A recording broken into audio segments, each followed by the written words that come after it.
السلام علیکم۔ آج جمعرات ہے، اپریل کی 23 تاریخ۔ میں ہوں خالد حمید، خبروں کے ایک بلیٹن کے ساتھ۔ ایران کے اعلیٰ حکام نے امریکہ پر الزام عائد کیا ہے کہ اس کی جانب سے ایرانی بندرگاہوں کی بحری ناکہ بندی کے باعث امن مذاکرات تعطل کا شکار ہو گئے ہیں۔ دوسری طرف ایران کی پاسداران انقلاب نے دعویٰ کیا ہے کہ اس نے آبنائے ہرمز میں 2 غیر ملکی جہازوں کو تحویل میں لے لیا ہے، جبکہ ایک تیسرے جہاز پر سمندری قوانین کی خلاف ورزی پر فائرنگ بھی کی گئی ہے۔ ایران کے صدر مسعود پزشکیان کا کہنا ہے کہ ایران مذاکرات اور کسی معاہدے کا خواہاں ہے، لیکن معاہدوں کی خلاف ورزی، ناکہ بندی اور دھمکیوں جیسے اقدامات بامعنی بات چیت کی راہ میں بڑی رکاوٹ بن رہے ہیں۔ ادھر وائٹ ہاؤس کی ترجمان کیرولین لیوٹ نے واضح کیا کہ امریکی صدر ڈونلڈ ٹرمپ نے ایران کے ساتھ جنگ بندی میں توسیع کے لیے کوئی حتمی مدت مقرر نہیں کی ہے، اور اس حوالے سے حتمی فیصلہ جنگ بندی کے اختتام پر کیا جائے گا۔ دوسری جانب امریکی محکمہ دفاع کے مطابق امریکی بحریہ نے بحر ہند میں ایک ایسے جہاز کو روک لیا ہے جو ایران سے تیل لے جا رہا تھا۔ Social media platform X پر جاری بیان میں کہا گیا ہے کہ امریکی افواج نے گزشتہ رات انڈو پیسیفک کمانڈ کے دائرہ کار میں ایک غیر ریاستی oil tanker M T Majestic X کو سمندری قوانین کے تحت روک کر اس کی تلاشی لی۔ الجزیرہ کی رپورٹ کے مطابق واشنگٹن میں ہونے والے مذاکرات سے پہلے لبنان کے وزیر اعظم نواف سلام نے واضح کیا ہے کہ لبنان ایسے کسی معاہدے کو قبول نہیں کرے گا جس میں اسرائیلی افواج کا مکمل انخلاء شامل نہ ہو۔ انہوں نے کہا کہ لبنان کسی نام نہاد بفر زون یا ایسی اسرائیلی موجودگی کو برداشت نہیں کر سکتا جہاں بے گھر لبنانی شہری واپس نہ جا سکیں اور تباہ شدہ علاقوں کی تعمیر نو ممکن نہ ہو۔ یہ بات انہوں نے پیرس میں ایک انٹرویو کے دوران کہی، جہاں ان کی ملاقات فرانسیسی صدر ایمانوئل میکرون سے بھی ہوئی ہے۔ نواز سلام کا کہنا تھا کہ لبنان ان مذاکرات میں اس امید کے ساتھ شریک ہو رہا ہے کہ امریکہ اسرائیل پر اثر و رسوخ استعمال کرے گا۔ ان کے مطابق جنگ بندی کے حصول میں امریکہ کا کردار اہم رہا ہے، اور لبنان کو توقع ہے کہ وہ آئندہ بھی اسی طرح اپنا کردار ادا کرے گا۔ حزب اللہ کو غیر مسلح کرنے کے مطالبے پر انہوں نے کہا کہ یہ ایک تدریجی عمل ہے جو فوری طور پر ممکن نہیں ہے۔ انہوں نے زور دیا کہ لبنان مذاکرات کی میز پر کسی قسم کی رعایت دینے نہیں جا رہا۔ ان کا کہنا تھا کہ اگرچہ یہ واضح نہیں کہ مذاکرات سے کیا حاصل ہوگا، لیکن لبنان اپنے مقاصد سے بخوبی آگاہ ہے۔ دوسری جانب وزیر اعظم نواف سلاف نے اسرائیل پر جنوبی لبنان کے گاؤں الطیری میں ایک فضائی حملے کے دوران صحافی امل خلیل کے قتل اور ان کے ساتھی زینب فراج کو زخمی کرنے پر انسانیت کے خلاف جرائم کا الزام عائد کیا ہے۔ اطلاعات کے مطابق دونوں صحافی ایک حملے کی رپورٹنگ کر رہے تھے جب انہیں ایک عمارت میں پناہ لیتے ہوئے نشانہ بنایا گیا۔ لبنان نے اس واقعے کی سخت مذمت کرتے ہوئے کہا ہے کہ یہ حملہ اس وقت ہوا جب دونوں ممالک کے درمیان جنگ بندی نافذ ہے، جس کی اسرائیل کی جانب سے بار بار خلاف ورزی کی جا رہی ہے، جن میں مہلک حملے اور گھروں کی تباہی شامل ہے۔ لبنان کی وزارت صحت نے بھی امل خلیل کی شہادت کی مذمت کرتے ہوئے انہیں شہید قرار دیا اور ان کے اہل خانہ اور صحافتی برادری سے اظہار تعزیت کیا۔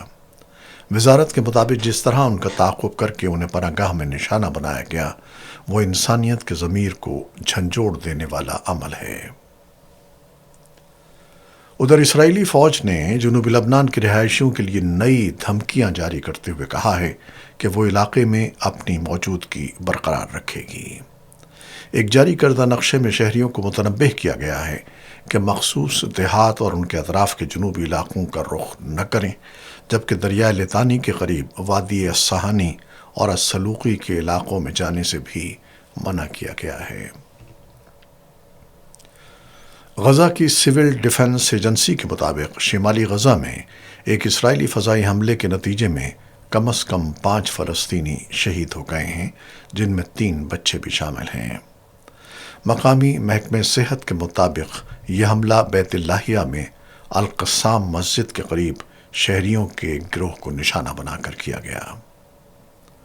شہید ہونے والوں کی لاشیں غزہ شہر کے الشفا ہسپتال منتقل کر گئی ہیں، جہاں ہسپتال انتظامیہ نے ان کی وصولی کی تصدیق بھی کر دی ہے۔ دوسری جانب برطانیہ، فرانس آبنائے ہرمز کو دوبارہ کھولنے کے حوالے سے لندن میں 30 سے زائد ممالک کے فوجی منصوبہ سازوں کے ساتھ 2 روزہ کانفرنس کا انعقاد کر رہے ہیں۔ برطانوی وزارت دفاع کے مطابق اس اجلاس میں مختلف ممالک کی فوجی صلاحیتوں، کمانڈ اینڈ کنٹرول سسٹمز اور خطے میں افواج کی تعیناتی جیسے امور پر تبادلہ خیال کیا جائے گا۔ وزارت کا یہ بھی کہنا ہے کہ کسی بھی فوجی منصوبے پر عمل درآمد پائیدار جنگ بندی کے بعد ہی کیا جائے گا۔ ادھر ایران نے آبنائے ہرمز میں 2 بحری جہازوں پر قبضے کی ویڈیو جاری کر دی ہے اور بتایا ہے کہ ان جہازوں کو ایرانی ساحل کی جانب منتقل کر دیا گیا ہے۔ ایرانی بحریہ کے مطابق یہ کارروائی اس لیے کی گئی ہے کیونکہ مذکورہ جہاز آبنائے ہرمز کے سیکیورٹی انتظامات کے لیے خطرہ بن رہے تھے۔ جرمن ایوییشن کمپنی لوفتھانزا گروپ نے اعلان کیا ہے کہ وہ اکتوبر تک اپنی تقریباً 20,000 مختصر فاصلے کی پروازیں کم کر دے گی۔ اس فیصلے کی وجہ ایران سے متعلق کشیدگی کے باعث تیل کی بڑھتی ہوئی قیمتیں اور جیٹ ایندھن کی ممکنہ قلت کے خدشات ہیں۔ کمپنی کے مطابق وہ کم منافع بخش روٹس کو ختم کر کے فرینکفرٹ اور میونخ کے مرکزی ہوائی اڈوں پر آنے اور جانے والی پروازوں پر زیادہ توجہ دے گی۔ اس حکمت عملی سے تقریباً 40,000 ٹن جیٹ ایندھن کی بچت متوقع ہے۔ اس سے پہلے بھی کمپنی یہ اندیا دے چکی تھی کہ وہ اپنے ذیلی ادارے سٹی لائن میں منصوبے سے پہلے ہی 27 طیارے گراؤنڈ کر دے گی۔ یہ ایندھن کا بحران بنیادی طور پر آبنائے ہرمز میں امریکہ اور ایران کے درمیان جاری کشیدگی کا نتیجہ ہے۔ یہ ایک نہایت اہم سمندری گزرگاہ ہے جہاں سے دنیا کے تیل اور مائع قدرتی گیس کی بڑی مقدار گزرتی ہے۔ فروری کے آخر میں امریکہ اور اسرائیل کی جانب سے ایران کے خلاف کارروائیوں کے آغاز کے بعد بعض عالمی منڈیوں میں جیٹ ایندھن کی قیمتیں دگنی سے زیادہ ہو چکی ہیں۔ یورپی فضائی کمپنیاں اس صورتحال سے خاص طور پر متاثر ہو رہی ہیں کیونکہ ان کے اخراجات میں ایندھن کا حصہ سب سے زیادہ ہوتا ہے اور وہ بڑی حد تک مشرق وسطیٰ سے درآمدات پر انحصار کرتی ہیں۔ یورپ کے تقریباً 75% جیٹ ایندھن کی فراہمی اسی خطے سے ہوتی ہے، جس کی وجہ سے کسی بھی طویل تعطل کے سنگین اثرات مرتب ہو سکتے ہیں۔ دوسری جانب قطر ایئر ویز نے اعلان کیا ہے کہ وہ 23 اپریل سے دوحہ سے دبئی اور شارجہ کے لیے روزانہ پروازیں دوبارہ شروع کر رہی ہے، جبکہ 1 مئی سے دمشق کے لیے بھی روزانہ سروس بحال کر دی جائے گی، جو خطے میں فضائی رابطوں کی بحالی کی علامت ہے۔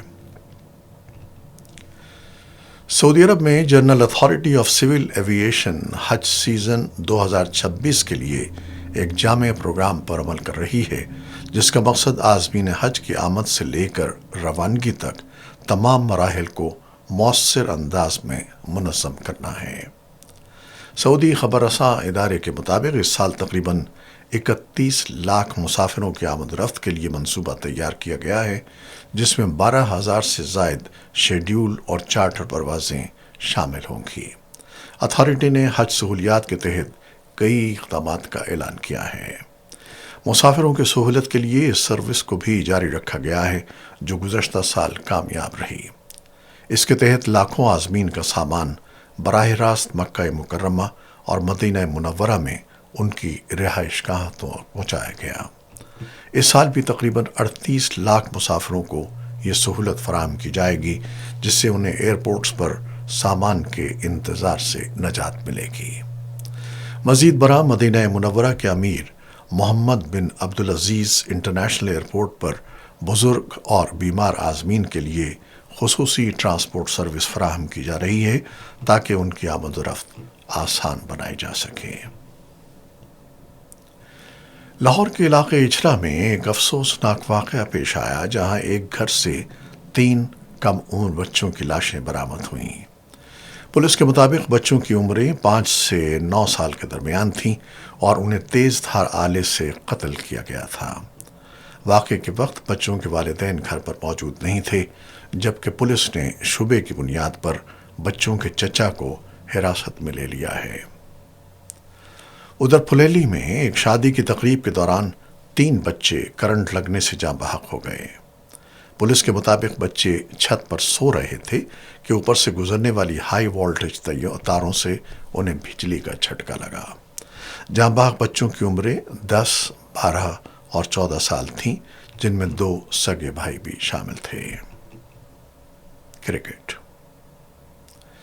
پی ایس ایل 11 میں راولپنڈیز نے شاندار کارکردگی کا مظاہرہ کرتے ہوئے اسلام آباد یونائیٹڈ کو 6 وکٹوں سے شکست دے کر اپنی پہلی کامیابی حاصل کر لی۔ کراچی کے نیشنل بینک اسٹیڈیم میں کھیلے گئے اس میچ میں راولپنڈیز نے 138 رنز کا ہدف 18.1 اوورز میں 4 وکٹوں کے نقصان پر پورا کر لیا۔ کپتان محمد رضوان نے ذمہ دارانہ بیٹنگ کرتے ہوئے 45 رنز بنائے، جس میں 5 چوکے اور 1 چھکا شامل تھا، جبکہ کامران غلام نے بھی 42 رنز کی عمدہ اننگز کھیلی۔ اس سے قبل راولپنڈیز نے ٹاس جیت کر پہلے فیلڈنگ کا فیصلہ کیا، جس کے بعد اسلام آباد یونائیٹڈ کی ٹیم مقررہ اوورز میں 137 رنز بنا کر آؤٹ ہو گئی۔ اس میچ میں محمد رضوان نے ایک اہم سنگ میل بھی عبور کیا اور ٹی 20 کرکٹ میں اپنے 9000 رنز مکمل کر لیے۔ انہوں نے یہ کارنامہ 38 گیندوں پر 45 رنز کی اننگز کھیلتے ہوئے انجام دیا۔ یاد رہے کہ ٹی 20 انٹرنیشنل کرکٹ میں محمد رضوان 3414 رنز کے ساتھ دوسرے نمبر پر ہیں، جبکہ بابر اعظم 4697 رنز کے ساتھ سر فہرست ہیں۔ یہ تھیں وہ خبریں جو یوٹیوب چینل پر ہم نے آپ کے لیے پیش کی ہیں۔